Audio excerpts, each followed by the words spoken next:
Hello friends, welcome back to our channel.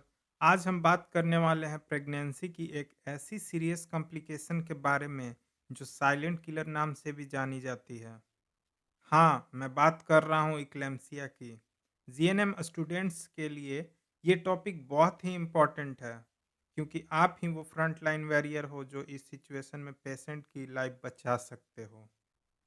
तो चलिए आज की वीडियो में हम इक्लेम्सिया का डिटेल्स में समझेंगे, उसके कॉजेज़, सिम्पटम्स और आप एज़ अ नर्स किस तरह मैनेजमेंट कर सकते हो।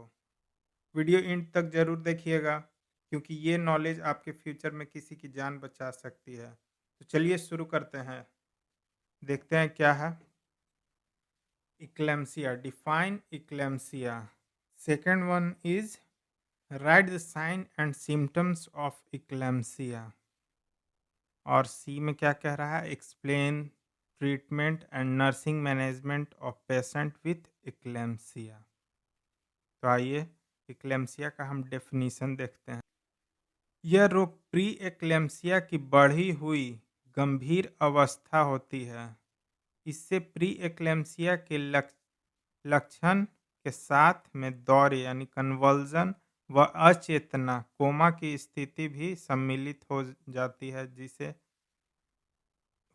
है, इसलिए इसे टेक्सीमिया भी कहते हैं, टेक्सीमिया ऑफ प्रेगनेंसी भी कहते हैं।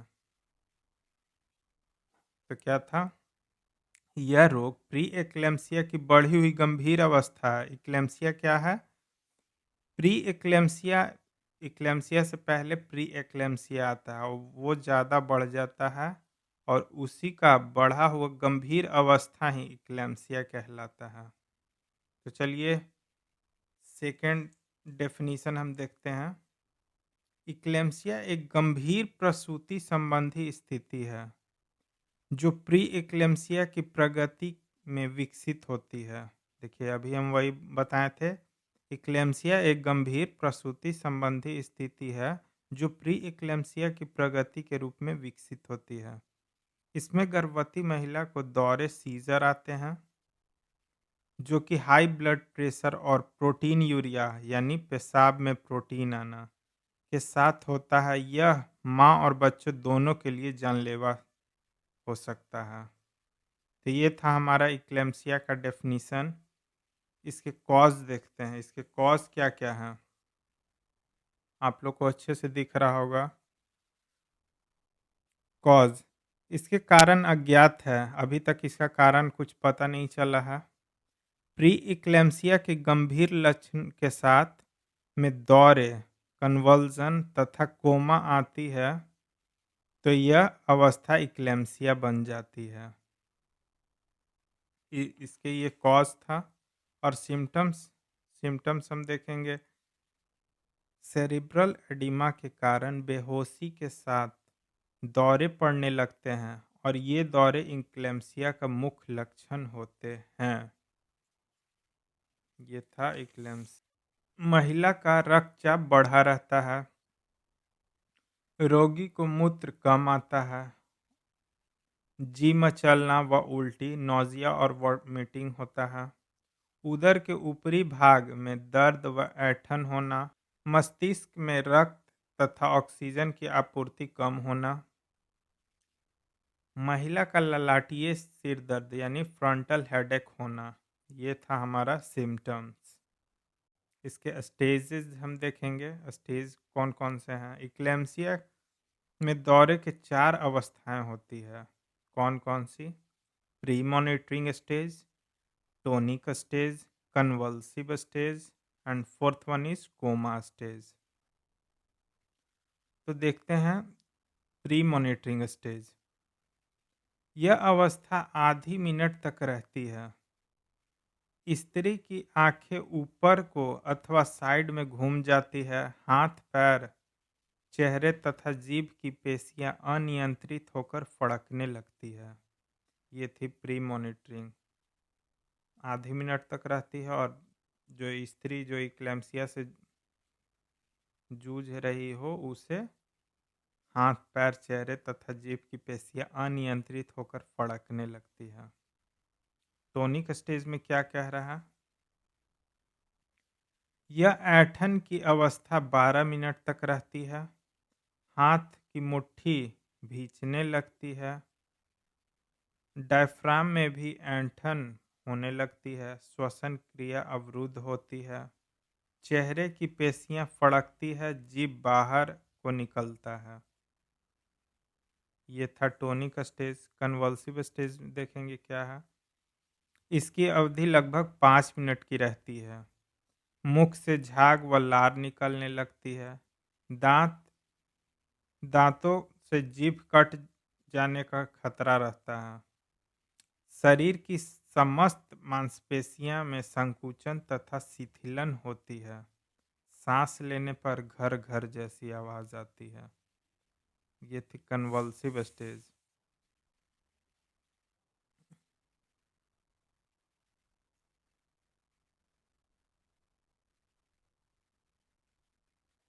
Coma stage. इस अवस्थी में इस अवस्थ इस अवस्था की अवधि निश्चित नहीं रहती है। कोमा स्टेज क्या है? इस अवस्था की अवधि निश्चित नहीं रहती है। रोगी बेहोश हो जाता है। जब स्त्री होश में आती है तो उसे कुछ याद नहीं होता। इसका मैनेजमेंट हम कैसे करेंगे? चलिए देखते हैं इसका मैनेजमेंट। रोगी की निरंतर निगरानी करनी चाहिए। उसके वाइटल साइन को नोट करना चाहिए।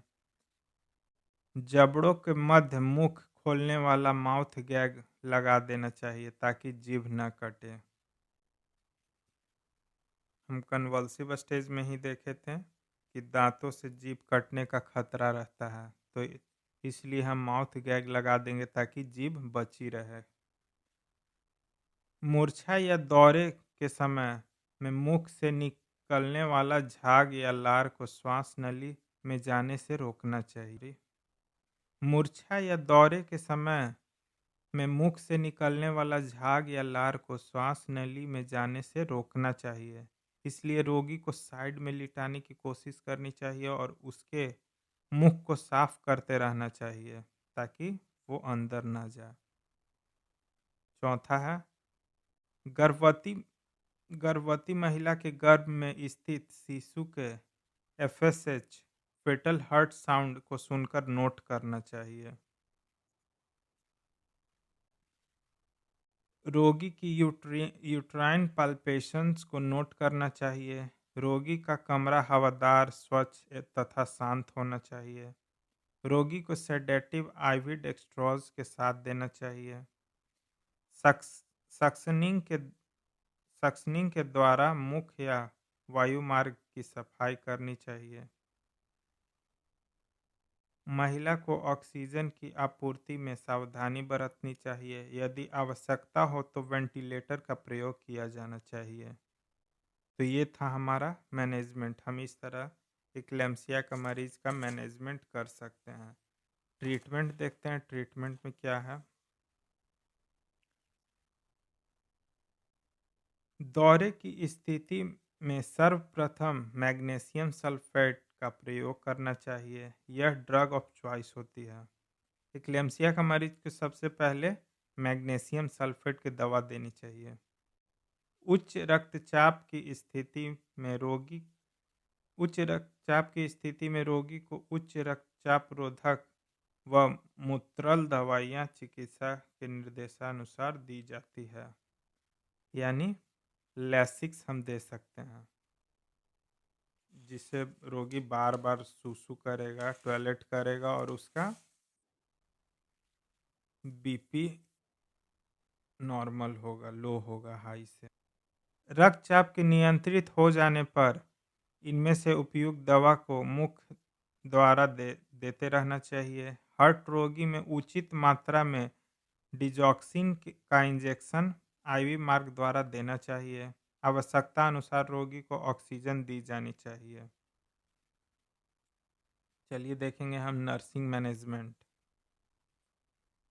प्रसव के पश्चात शिशु को इंटेंसिव केयर प्रदान की जानी चाहिए। महिला के जैविक चिन्ह को निरंतर माप कर रिकॉर्ड करना चाहिए। यानी महिला का वाइटल साइन चेक करते रहना चाहिए।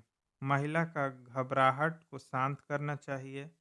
स्त्री का बिस्तर जो है साफ तथा स्वच्छ होना चाहिए तथा बिस्तर पर महिला की स्थिति को बदलते रहना चाहिए, उसके पोजीशन को बदलते रहना चाहिए ताकि बेड शोर होने से बचा जा सके। स्त्री का पोषण स्तर बनाए रखना चाहिए। रोगी जब तक सामान्य अवस्था में न आ जाए तब तक उसे अस्पताल में ही भर्ती रखना चाहिए। शिशु को माँ के पास रखना चाहिए तथा माँ को स्तनपान करने के लिए प्रोत्साहित करना चाहिए, यानी ब्रेस्ट फीडिंग के लिए माँ को प्रोत्साहित करना चाहिए। चिकित्सक के निर्देशानुसार दवाई देनी चाहिए। स्त्री को सामान्य अवस्था में सभी आवश्यक निर्देश देते हुए डिस्चार्ज देना चाहिए। ये थी हमारी आज की वीडियो। थैंक